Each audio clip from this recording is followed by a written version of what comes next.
I wanted to talk to you about upper back, neck, and headache pain that we see in our practice. There are two tools that you can use at home to help get rid of that pain. One of which is using these yoga tune-up balls. If you don't have them, you can place 2 tennis balls or lacrosse balls in a sock and tie a knot at the end so they're tight and close together. The foam roller is also a great tool that we will get into in a second. The tune-up balls help with that pain that's kind of at the base of your skull. What people don't realize is your upper traps, these muscles right here, if they get tight from sitting at the computer, bending over with a posture where your head is far in front of your neck, they work really hard to hold your head up, and they create this pain pattern that goes up the back of your head and around towards your eye. Some people think they're getting a headache because they're stressed, when actually it could just be the upper trap muscles that are referring that pain there and causing that headache pain. So we can release the tightness, we can get rid of the pain. Let me show you how. We'll take these yoga tune-up balls and we're gonna place them right in the base of your skull, kind of these 2 little spots, divots at the base. We're gonna put them there and lie down on our backs. So I'll take this, I'm gonna place it here and hold it with my hands so that it doesn't move. I'm gonna start with a little chin tuck, tucking my chin down and back up. It feels really good, like you're releasing these little trigger points there and getting the tightness to go away. Doing about 10 of these will help. I also like to just turn my head side to side and work on pressing kind of into that tender area side to side. That helps just to release some things. You can start to move it down to the upper part of your back, kind of on those upper trap muscles. I can rest my head down and lift my hips up. Now I'm putting pressure on both sides of my spine, and I can start to roll it out, or just put pressure there and kind of move my legs side to side to put pain or pressure into that trigger point and release it. So I'm just rolling up and down.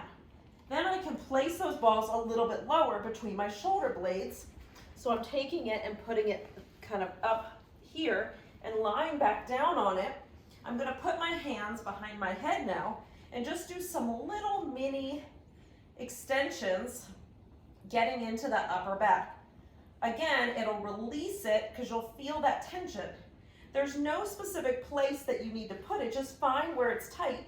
You can make it lower or higher and just do those back extensions or just roll up and down. I would spend about a minute in each spot and then move to another one. If you want more of a stretch, we're going to use the foam roller now. I like to place that foam roller, again, between my shoulder blades.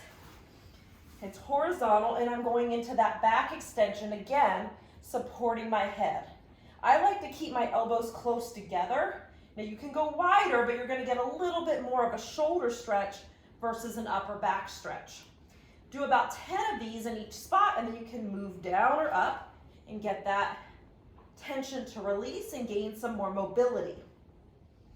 Now, if you want, you can just lift your hips up and roll it out as well, creating a little bit of a massage to calm those muscles down. The last thing I like to do is place this vertically on my spine. So now I'm sitting on it, I'm laying down, and I just start by making sure my head and my tailbone are all on it. I'm gonna bring my arms out to the side and do almost like an angel. So I'm taking my arms up and back down, keeping my back as flat as I can, tucking my chin slightly, up and back down. 10 of these will start to stretch the upper chest and the upper back. You could also just hang out here, letting your arms fall to the ground and stretch. You can just move it, any position where you feel that tension through the front of your chest, start to release. But remember, the low back needs to stay flat so you're not poking your ribs out. Another quick one is just to take the arms and stretch them up overhead, alternating to get some shoulder mobility, because we know shoulder mobility is directly related to the mobility of our thoracic spine or our upper back. So we can open and close it, we can move up and down, or again, those nice angels, snow angels lying on it. So try each of those about 10 times to see if that improves your mobility and improves the neck pain, upper back, or headache pain that you might be feeling. It's a great way to tackle it. Just do 1 or 2 of those per day throughout your workday, and it'll really do a great job.